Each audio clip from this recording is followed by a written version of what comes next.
Good morning friends, स्वागत है आपका अपने यूट्यूब चैनल एग्ज़ाम ऑफिशियल पर। जो भी छात्र छात्राएं 2021 के 10वीं के बोर्ड में अपीयर होंगे, यह चैनल खास करके उन्हीं के लिए क्रिएट किया गया है। इस चैनल पर आज से आपको डेली 2 वीडियो प्रोवाइड कर दी जाएगी और कल से साथ ही साथ मैथ की भी वीडियो और एक साइंस की वीडियो भी प्रोवाइड कर दी जाएगी। दोस्तों, आज के हम इस वीडियो में बात करने वाले हैं कक्षा 10वीं के बायोलॉजी के प्रथम लेसन जैव प्रक्रम अर्थात पोषण के बारे में, जिसके कुछ शॉर्ट इंपॉर्टेंट क्वेश्चन आज हम डिस्कस करेंगे जो कि आपके एग्ज़ाम के लिए बहुत ही महत्वपूर्ण होंगे। तो आइए चलिए आज का वीडियो स्टार्ट करते हैं। सबसे पहला क्वेश्चन है, जैव प्रक्रम किसे कहते हैं, अर्थात जीवों में प्रक्रियाएं जो होती है वो कैसे होती है और या किसे कहते हैं। तो इसका आंसर होगा वे सारी क्रियाएं जिसके द्वारा जीवों का अनुरक्षण होता हो, अर्थात जिसके द्वारा जीव अपना बॉडी को डेवलप करे, जीवों का अनुरक्षण होता हो, जैव प्रक्रम कहलाता है। वे सारी क्रियाएं जिसके द्वारा जीवों का अनुरक्षण होता हो, जैव प्रक्रम कहलाता है। अगला क्वेश्चन है, पोषण किसे कहते हैं, पोषण किसे कहते हैं। तो इसका आंसर होगा वह विधि जिसमें जीव पोषक तत्वों को ग्रहण करता है। पोषक तत्व के मतलब होते हैं कि विभिन्न प्रकार के प्रोटीन, वसा, जो भी हम लोग भोजन या किसी भी तरह से ग्रहण करते हैं वे सारी चीज़ें। तो वह विधि जिसमें जीव पोषक तत्वों को ग्रहण जिसमें जीव पोषक तत्वों को ग्रहण कर उनका उपयोग करते हैं क्या कहलाता है, पोषण कहलाता है। चलिए अगला क्वेश्चन देखते हैं। अगला क्वेश्चन था कि पोषण कितने प्रकार के होते हैं उसे लिखें। तो पोषण को मुख्यतः 2 भागों में डिवाइड किया गया है। पहला तो होता है स्वपोषण अर्थात स्वयं से किया जाने वाला पोषण, और इसे इंग्लिश में हम लोग ऑटोट्रॉफिक न्यूट्रिशन कहते हैं।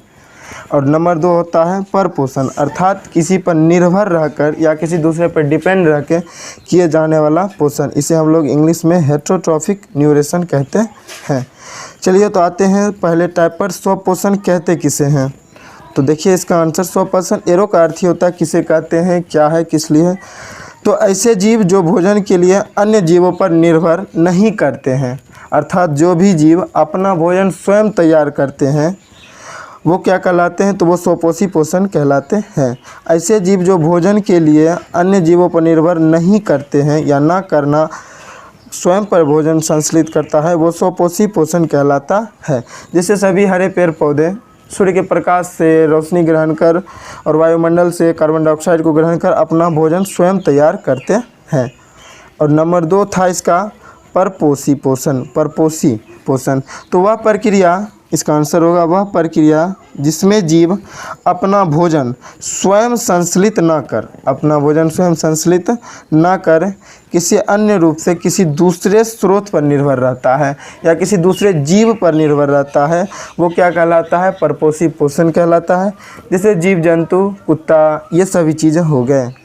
अगला क्वेश्चन और बहुत ही इंपॉर्टेंट क्वेश्चन ऑब्जेक्टिव के नज़रिए से ये होता है, परपोषी पोषण कितने प्रकार के होते हैं, परपोषी पोषण कितने प्रकार के होते हैं। इस तरह के क्वेश्चन आपको ऑब्जेक्टिव एग्जाम में देखने के लिए मिल जाएंगे। पहला तो मृतजीवी, पहला क्या था आपका मृतजीवी पोषण, दूसरा था परजीवी पोषण और तीसरा था प्राणी संपोषण पोषण या प्राणी संपोषी भी आप इसे बोल सकते हैं। मृतजीवी को इंग्लिश में हम लोग स्पोरोफेटिक कहते हैं न्यूट्रिशन, परजीवी को पैरासिटिक और प्राणी संपोषण को होलोजोइक न्यूट्रिशन कहते हैं। तो आइए पता करते हैं मृतजीवी पोषण किसे कहते हैं। क्वेश्चन है आपका, मृतजीवी पोषण किसे कहते हैं, या इस प्रकार के पोषण में जीव जंतु और पौधे के शरीर से अपना भोजन अपने शरीर के सतह से घुलित कार्बनिक पदार्थों के रूप से अवशोषित करते हैं। चलिए इसको समझते हैं। तो इस प्रकार से होगा कि इस प्रकार के पोषण में जीव जंतु हैं जो मरे हुए होते हैं, मृत जीव जंतु हैं, और पौधे के शरीर से, जो कोई पौधा सड़ गल जाता है तो उसके शरीर से कार्बनिक पदार्थ अर्थात जो उनके शरीर के लिए आवश्यक पदार्थ होते हैं उन्हें वे वहाँ से अवशोषित या ग्रहण करते हैं।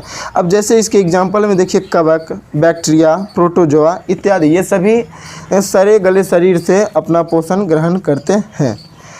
नंबर दूसरा जो प्रकार था वो था परजीवी पोषण। परजीवी पोषण किसे कहते हैं, तो आइए देखते हैं।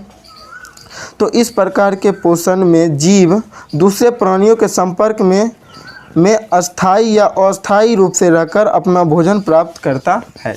अब इसमें कुछ देखिए, जैसे कि कवक, जीवाणु, गोल कृमि, मलेरिया, परजीवी, ये सब इसके एग्जाम्पल हुए। और लास्ट प्रकार है इसका प्राणी संपोषण।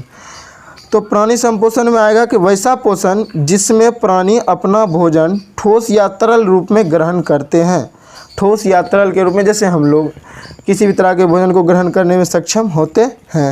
इस प्रकार होगा कि वैसा पोषण जिसमें प्राणी अपना भोजन ठोस या तरल के रूप में जंतुओं के भोजन ग्रहण करने की विधि द्वारा ग्रहण करते हो, वो कभी क्या कहलाते हैं? प्राणी पोषण कहलाते हैं। जैसे कि इसका एग्जाम्पल रख लें मेंढक, मनुष्य। जैसे मनुष्य के रूप में समझते हैं तो मनुष्य में इतना इस प्रकार की क्षमता और इस प्रकार के शरीर में विलक्षणिक गुण होते हैं, वो किसी भी प्रकार के भोजन को पचाने में सक्षम होते हैं, तो वो सभी प्राणी संपोषण में आते हैं।